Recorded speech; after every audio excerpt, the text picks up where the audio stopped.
Hi guys! I'm gonna be honest, I don't know how to start this video today, and that's okay, but let's just get right into it. The topic that we're gonna be talking today is about trauma, and about the experiences that we go through, and about hardships we overcome. We're going through life, bad things are gonna happen, good things are gonna happen, it's inevitable. Things aren't gonna go our way, we're gonna go through said trauma. These experiences that we label as trauma are supposed to be one of the most important lessons we're supposed to learn. We need to take the word trauma that we label these bad experiences as and make them into lessons that we never make those mistakes again, or put into a situation where those similar things could happen to us again. So when we go through these bad experiences, when you go through these traumas, we're supposed to take a very big lesson out of these things. We're supposed to take important factors, we're supposed to acknowledge, we're supposed to understand how we feel, how it made us feel, what we can do to never go through that again, and what we can do to prevent it. These are so important because we don't want to go through that again. We knew it hurt. We know it hurts. Some of the hardest lessons given to us in life are through some of the hardest experiences and the most crushing experiences. Really, just take a second to think about that. Some of the main lessons we need to learn in life are from the hardest of hardships. And I want you to just go back to a time where you know you had a really hard hardship and think about how much of a different person you were before that versus after that, and whether that was good or bad. Think about what you did, if you did anything to change that, and how you were mentally, because it's so important. Take a lesson out of it. It is God is giving you, whoever you believe in, the universe is literally giving you a lesson on a silver platter. You need to change this so this doesn't happen again, right? The only thing that differentiates us versus the regular people around us is how we proceed to go about things and how we proceed to learn about things. You have to get to a point in your life where you start trying to understand the lesson behind everything, because everything happens for a reason. Everything's written, everything is meant to happen. You have control over your own ship, but you have to take the main control for the universe to push you forward and to be here you go, this is what you need to do, this is what you need. But you need to put yourself on that second stepping stone to be able to be pushed onto the third. You have to take action. You have to be the one who's okay, this is what happened, let's understand it. What can I get out of this? How can I look at it multiple perspectives? How can I look at this 15 million ways, 10 million ways, 2 million ways, whatever it is, 5 different perspectives, and move forward? And there will be times where you will have multiple hardships, multiple traumas at the same time, or whatever events at the same time. It's how you handle it, how your reaction and your behavior is projected after that is what defines you, is what defines your character and being able to go through these hardships. Everyone's going through hard things. Everyone fights their own battles, and we just don't see it. We don't know it. I don't know what you might be going through. You might not know what I'm going through. How we take our lesson and the knowledge we extract from that and move forward is something that can help us in the future. If we get into a similar issue, we're going to be thinking to ourselves, why is this going to keep on happening to me? And let me tell you this. If you don't extract the lesson the first time, literally, the universe will keep giving you the same issue. God will keep giving you the same issue over and over and over again until you realize what the lesson you're supposed to learn is. Until you realize how you can change, until you realize what you can do to not make yourself feel like this, and what you can do to prevent the situation, God will literally give that issue to you 100 million times before you learn it. That's so beautiful. Being able to learn from your own mistakes. And maybe they weren't your mistakes, and that's okay, because again, we can't control someone else's behavior. We can't control what comes out of their mouth, their actions, anything. But we can do is control our reactions and our behaviors after that. And that's the only thing we can do. Let's take this for example. This will lead us into our next topic too. If you have a friendship and that friendship doesn't work out because someone is talking behind my back, let's do this for example. Someone's talking behind my back and I don't like how they're talking, but I don't also say anything. I don't stand up for myself.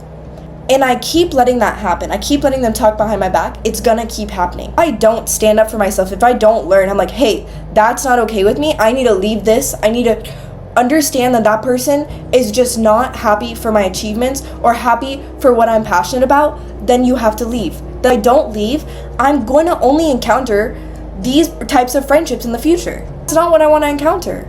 That's not what I want. That's not the type of people I want to be around. So why would I involve myself with this person when I could be hanging out with people that appreciate my highs and my lows? And that's another thing that's super important, is having people, friends around you especially, that appreciate, value, and support your highs and your lows. There's a lot of people out in your life that you will meet that only support your lows.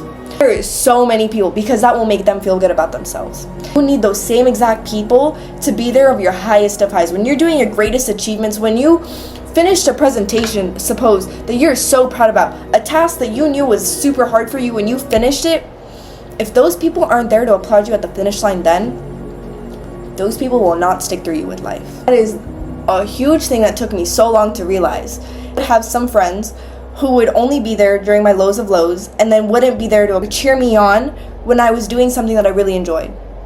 I have now been able to be so conscious about it, so present about the fact that this can occur, that I want to know that side of someone before it even happens. Because I know myself, I love to be there for people of their lowest of lows and help them get to their highest of highs. Like, I want to support anyone and everyone through every single journey of their life, whether it involves me or if it doesn't involve me. That's just who I am, and I want those type of people around me. Remember, like, it is so much easier to bring someone down than it is to bring someone up. But if you bring someone up, and if you have people that bring you up, it will feel so much more better as a person and an individual, confident in who you are, confident that you can be nice to people, confident that you have the ability to make someone grow, make yourself grow. That is such a beautiful fact. That is such a beautiful action. Showing vulnerability is one of the most compassionate traits a person can have, the most genuine, true, like, humanistic trait that someone can have, in my opinion, is showing vulnerability. But it's important to know when to be vulnerable and who to show your vulnerability to, because if you show your vulnerability to those friendships that talk behind your back all the time, those people are only going to want to bring you further and further down, and they're going to want to bring you with them. But if you show your vulnerability to someone who wants to grow with you, someone who wants to get you from step A to step B, that person is going to turn that vulnerability into power, and that person is going to expel you towards the ceiling. You hear the saying, man sharpens man, woman also sharpens woman. Steel sharpens steel. We need people around us who are going to bring us up. We cannot keep having people in our lives that bring us down. I think a lot of us also go through a lot of friendships and we don't have value. We let a lot of things slide in friendships nowadays, in my opinion. Disrespect is one of them. Disloyalty is one of them. If they're talking behind your back, that's disloyalty. I want you guys to think about this. A friendship and a relationship, you should be holding your friendship so high account and your relationships even higher. If you're in a relationship, or if you're whatever, you should be holding that person more accountable than a friend is, because they're just that next level, right? It's like taking the step to the next level. Okay, then take it to the next level. That person should not be disrespecting you. That person should not be disloyal to you. It is as simple as that. Don't let someone above you in a relationship treat you worse than what a friend is. Having a friendship is the fundamental factor to having a relationship. And if we don't hold our friendships to these high accounts, then we can't hold our relationships to these high accounts. We have to start somewhere. It's baby steps, right? So friendship is our first baby step, and then a relationship. So in our friendships, be the friend that you want to be the friend that you want to attract. We've talked about this so many times, is being the person that you want to become in the future, acting like them already, because that immerses you into an environment that it's already surrounded with those types of people. You are one step closer to being that way then. God will put a couple sprinkles in there of people that aren't so good, because it wants you to learn who you should get rid of.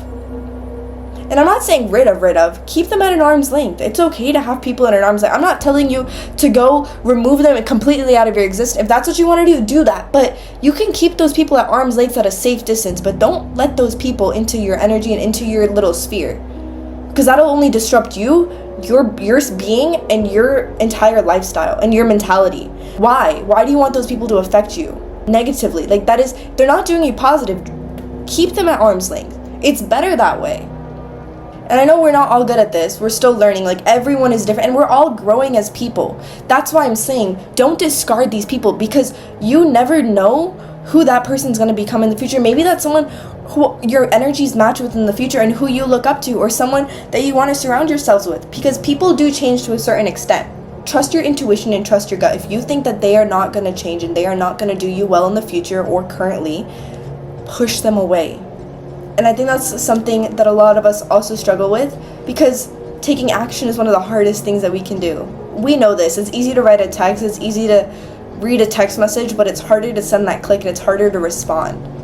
Want to emphasize this again, and I will say this as much as possible. I, myself, barely know what I'm doing. These are just the things that I've learned so far, and hopefully they help someone, hopefully they help me more, because this is, as much as it is a help for hopefully someone out there, it's even bigger of a help to me. For me to realize that I know these things, but I'm just going through life with you, and I just want to make it a little bit easier.